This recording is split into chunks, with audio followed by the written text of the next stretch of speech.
Students, today we will discuss the topic ideal solutions. So let us start the topic. In my previous lecture, beta, you have done the Raoult's law. So if any solution which obeys Raoult's law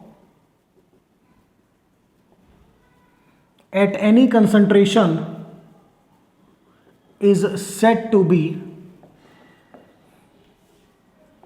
ideal solution. अगर कोई भी solution routes law को ओबे करता है किसी भी concentration पे, means either 2 molar solution, 3 molar solution, doesn't make any difference, so उस पर्टिकुलर सॉल्यूशन को हम क्या कहेंगे? Ideal solution. तो just like the in 11th class आपने गैसेज में किया था कि अगर कोई गैस लॉस को ओबे करती है, आइडियल गैस इक्वेशन को ओबे करती है, it will be an ideal gas. Similarly if any solution obeys Raoult's law at any concentration, that is said to be an ideal solution. Now next one we will do the conditions. क्या conditions है ideal solution की? Conditions for ideal solution. So first condition is PS is equal to PA plus PB. What does it mean? कि जो आपका partial pressure of the component है, अगर आप उसको टोटल करो तो आपका जो वेपर प्रेशर है वो किसका आना चाहिए? सॉल्यूशन का आना चाहिए। For example partial pressure of A है 20 mm of mercury and partial pressure of B आ जाता है बेटा 10 mm ऑफ मरकरी। ये डेटा हमारे पास है। तो if vapour pressure of the solution is 30 mm of mercury, ठीक है, यानी इन दोनों का total that particular solution is said to be an ideal solution. तो फिर से देखिए what is an ideal solution की पहली condition, the vapour pressure of the solution is equal to the sum of partial pressure of the component. ना इनसे ज्यादा होना चाहिए ना इनसे कम होना चाहिए। सेकेंड कंडीशन, ए और बी इंटरैक्शंस, ए और B interactions, these are equal to AB interactions। अब इस पे थोड़ा ध्यान से करना है। AA इंटरेक्शन का मीनिंग क्या होता है? इट मीन्स सॉल्वेंट इंटरेक्शन, या आप ये बोल सकते हो कि सॉल्वेंट और सॉल्वेंट के बीच में क्या इंटरमोलिकुलर फोर्स है। BB stands for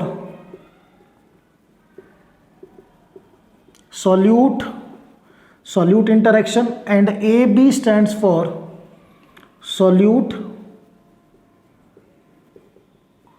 solvent interaction. So what does it mean? अब देखिए यहां पर पॉइंट क्या है, पॉइंट पे थोड़ा फोकस करना है हमें कि जो इंटरमॉलिक्यूलर फोर्सेस सॉल्वेंट और सॉल्यूट मॉलिक्यूल्स के बीच में है वही इंटरमॉलिक्यूलर फोर्सेस किसके बीच में है? सॉल्यूट और सॉल्वेंट के बीच में। Clear to all of you? तो यहां पर जो इंटरमॉलिक्यूलर फोर्सेस, अब ये जो सॉल्यूशन के अंदर इंटरमॉलिक्यूलर फोर्सेस हैं वही इंटरमॉलिक्यूलर फोर्सेस किसके अंदर थी? कंपोनेंट के अंदर। तो जो कंपोनेंट यहां पे इंटरमॉलिक्यूलर फोर्स एक्सपीरियंस कर रहे थे वही फोर्स वो कहां पर एक्सपीरियंस करेंगे?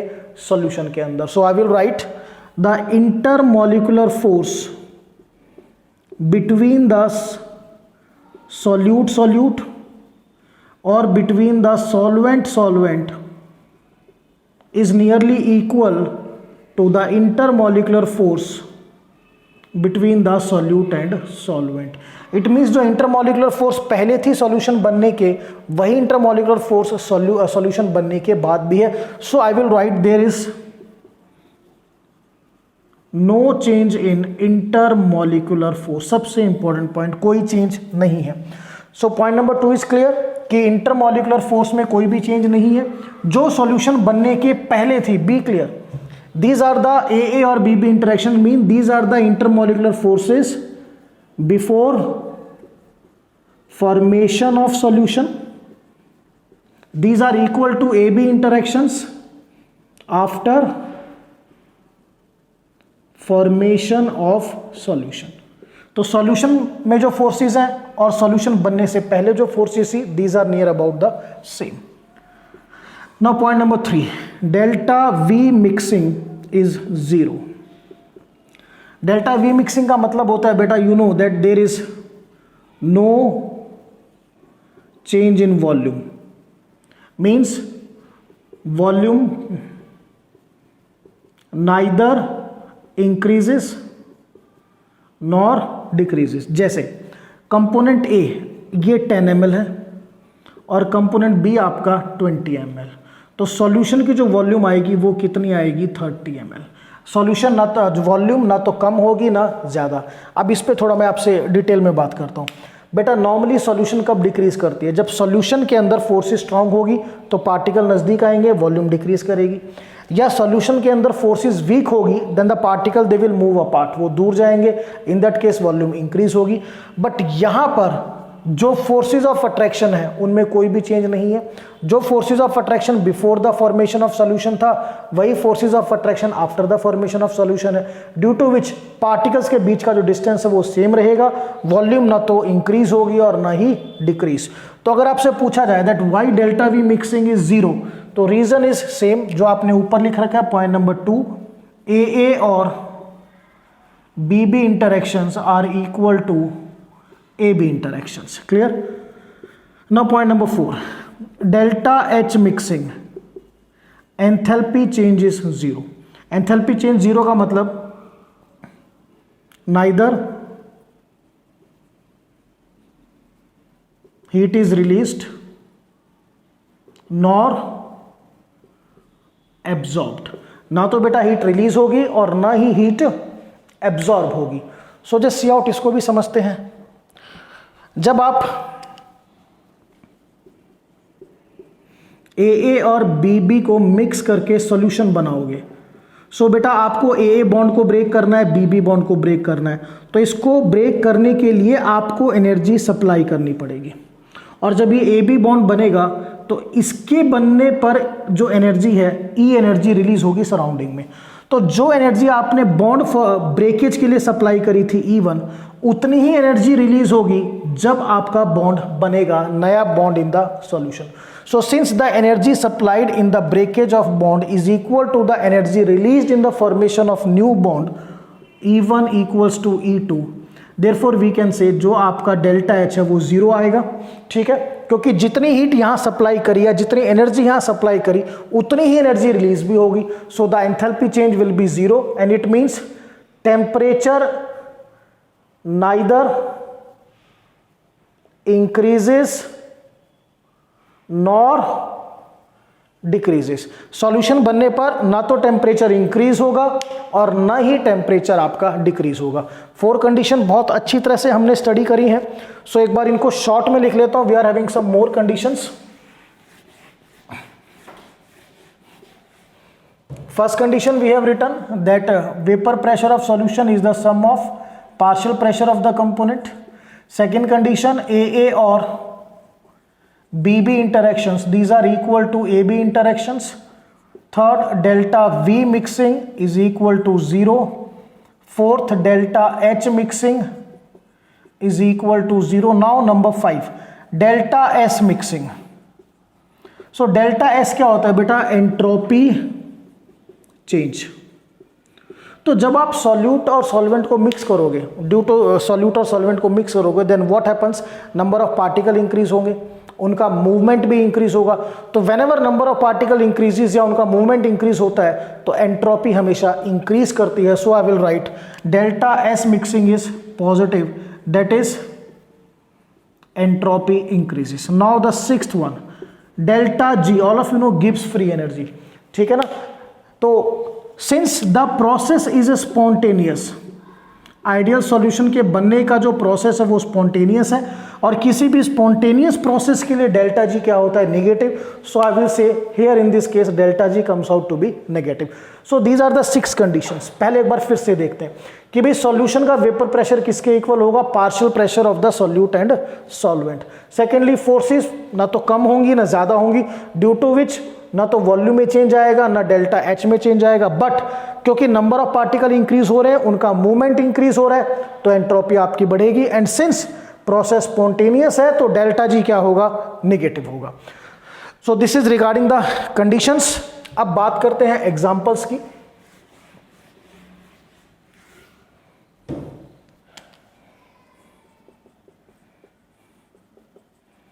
सो आपको इस चीज का ध्यान रखना है कि AA और BB interactions, these are nearly equal to AB interactions. ठीक है ना, यानी जो फोर्सेस ऑफ अट्रैक्शन सॉल्यूशन बनने के पहले थी वही फोर्सेस ऑफ अट्रैक्शन सॉल्यूशन बनने के बाद होंगी। तो forces of attraction before these are equal to forces of attraction after. चलिए फर्स्ट एग्जांपल लेते हैं अब इसमें। Example number 1, if I will take benzene plus toluene. So see out, this is benzene and this is toluene। तो benzene basically बेटा carbon और hydrogen का बना हुआ है। तो जो कंपाउंड कार्बन और हाइड्रोजन के बने होते हैं उनमें आपका जो पोलैरिटी या डायपोल मोमेंट क्या होता है, 0। सो ये बेसिकली नॉन पोलर मॉलिक्यूल है और टॉल्यूइन भी आपका नॉन पोलर मॉलिक्यूल। तो बेंजीन मॉलिक्यूल्स के बीच में कौन सी फोर्स थी, dispersion force. Versus toluene molecule के बीच में भी कौन सी फोर्सेस थी, डिस्पर्जन फोर्स। ठीक है, और जब आप इनको मिक्स करोगे, this is benzene and this is toluene, so between two non polar molecules, ये भी बेटा नॉन पोलर, ये भी आपका non polar. So between the two non polar molecules कौन सी फोर्स होती है, it is the dispersion force. तो देखिए बेटा, बिफोर फॉर्मेशन ऑफ सॉल्यूशन कौन सी फोर्स है, dispersion force, and after formation of solution कौन सी फोर्स आ गई, डिस्पर्जन फोर्स। तो ए और बी इंटरेक्शन किसके इक्वल हो गए, आपके ए बी इंटरेक्शन के। So be clear, benzene plus toluene किस तरह का एग्जांपल है, it is the example of ideal solution. Now will see some more examples so that the topic is exactly clear to us. First benzene and toluene, second n hexane plus n heptane. So N-hexane is C6H14, N-heptane is C7H16। तो यहां पर भी ये भी आपका non polar molecule, ये भी आपका नॉन पोलर, इसमें भी आपकी डिस्पर्जन फोर्स, हियर आल्सो कौन सी फोर्स है, डिस्पर्जन फोर्स। और after formation of solution N-hexane और N-heptane में कौन सी फोर्स होगी, अगेन डिस्पर्जन फोर्स। तो ना तो फोर्स इंक्रीज हुई ना फोर्स डिक्रीज हुई। So this is also the example of you can say ideal solution. ठीक है, चलिए थर्ड एग्जांपल,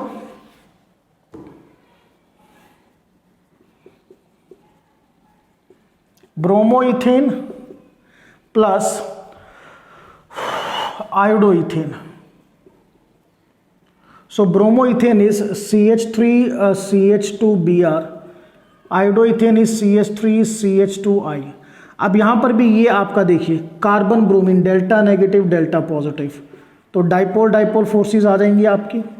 कैसा मॉलिक्यूल है, पोलर मॉलिक्यूल है। सेम हेयर, कार्बन पॉजिटिव, ये डेल्टा नेगेटिव, डाइपोल बन गया। सो यहां पर भी कौन सी फोर्स होंगी, dipole, dipole forces, polar molecule है। और जब आप इन दोनों को मिक्स करोगे, ये देखिए मैं मिक्स कर रहा हूं, मिक्स करने के बाद दो पोलर मॉलिक्यूल्स के बीच में कौन सी फोर्स होती हैं, डाइपोल डाइपोल फोर्सेस। तो पहले और बाद में both the cases the forces are dipole dipole forces. Clear? So now the one more example we will have, number 4, this is chlorobenzene and this is bromobenzene. So बेटा ये carbon और ये chlorine, delta negative delta positive, same here, delta negative delta positive. So यहां पर भी it is a polar molecule, here this is also a polar molecule. So polar molecule में forces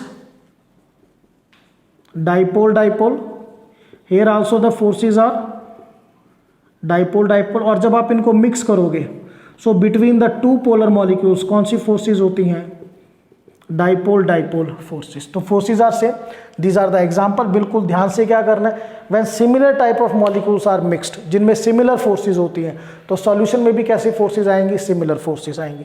so these are the examples. Now I will explain explanation of this deviation ideal solution के explanation देखिए अब।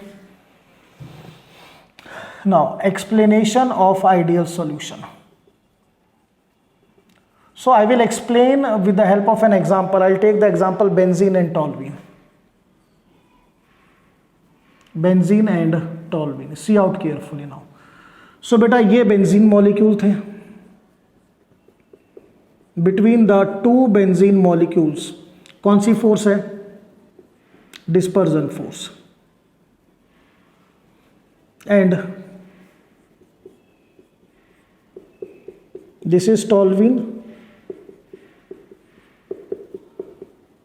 Between the toluene molecules again the force is dispersion, क्योंकि ये भी आपका non polar molecule है and this is also your non polar molecule. ठीक है, तो यहाँ पर अब जो फोर्सेज हैं वो नॉन पोलर डिस्पर्जन फोर्स है, यहाँ भी डिस्पर्जन फोर्स है.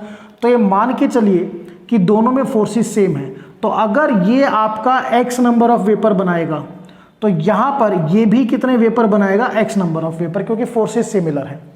जब आपने इनको मिक्स किया, मिक्स करने के बाद ये बेंजीन और ये बेटा टॉलुइन. ठीक है, अब भी कौन सी फोर्सेज हैं? डिस्पर्जन. तो फोर्सेज जो पहले थी वही फोर्सेज बाद में है, due to which what happens, number of vapours formed will be same.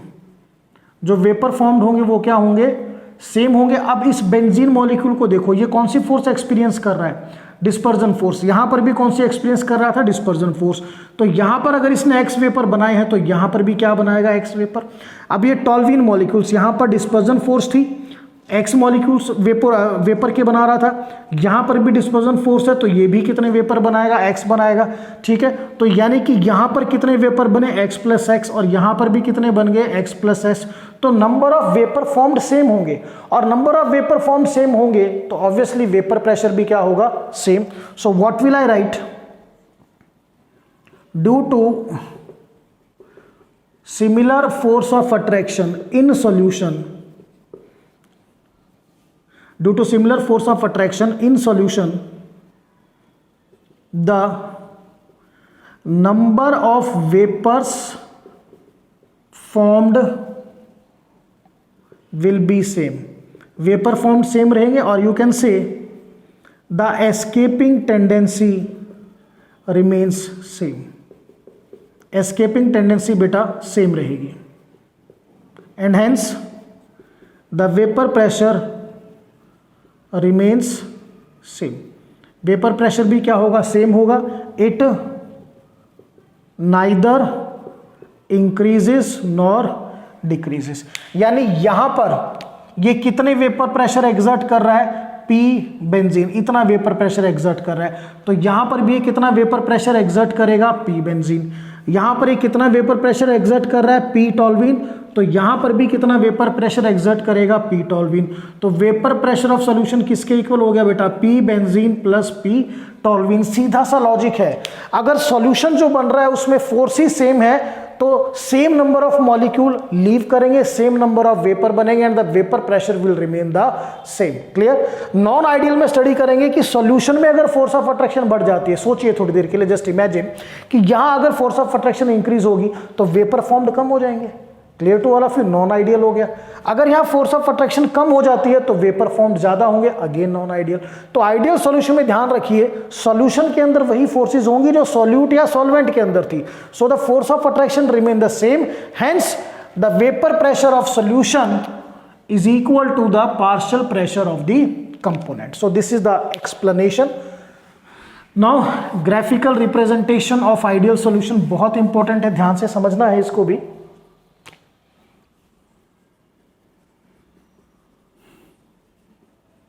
Graphical representation. So see out, ये बेटा आपको ऐसे ग्राफ ड्रॉ करना है, जस्ट सी आउट.